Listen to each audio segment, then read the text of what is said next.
Serial actors Eknath పరశురి అలాగే సౌందర్య Reddy. So వీళ్ళిద్దరూ మరొక కొత్త సీరియల్స్తో మన ముందుకైతే రాబోతున్నారన్నమాట. ఆల్రెడీ వీళ్ళు సీరియల్స్లో ప్రస్తుతం యాక్ట్ చేస్తూ ఉన్నారు. ఇక ఏక్నాథ్ పరశురి అయితే ఈటీవీలో ప్రసారం అవుతున్న మనసంతా నువ్వే సీరియల్లో యాక్ట్ చేస్తున్నాడు. అలాగే తను నటించిన నేను శైలజ సీరియల్ రీటెలికాస్ట్ కూడా అవుతుందన్నమాట. సో 2 సీరియల్స్ సక్సెస్ఫుల్గా రన్ అయిపోతున్నాయి.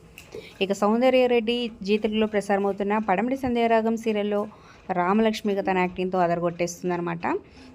సో వీళ్ళిద్దరు కొత్త ప్రాజెక్ట్తో రాబోతున్నారని తెలుస్తుంది.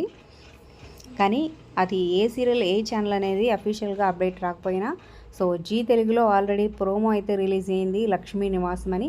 సో మెయిన్ తల్లిదండ్రులను అయితే రివీల్ చేశారు కానీ పిల్లల్ని వాళ్ళని అయితే చూపించలేదు. సో వీళ్ళిద్దరూ సో లక్ష్మీ నివాసంలో వచ్చే అవకాశం అయితే ఉందన్నమాట. చాలా వరకు వీళ్ళిద్దరూ కలిసి నటిస్తే బాగుంటుందని మీరు అనుకుంటున్నారా? సో లేదా వేరే ఛానల్ వేరే సీరియల్ మీరు గెస్ట్ చేస్తున్నారా? కింద కామెంట్ చేయండి. అలాగే ఒక లైక్ చేసి కూడా షేర్ చేయడం మర్చిపోదు. మన ఛానల్ నుంచి మరిన్ని అప్డేట్స్ కోసం సబ్స్క్రైబ్ చేసుకొని పక్కనే ఉన్న బెల్ ఐకాన్ ప్రెస్ చేసి ఆల్ అనే నోటిఫికేషన్స్పై క్లిక్ చేయండి.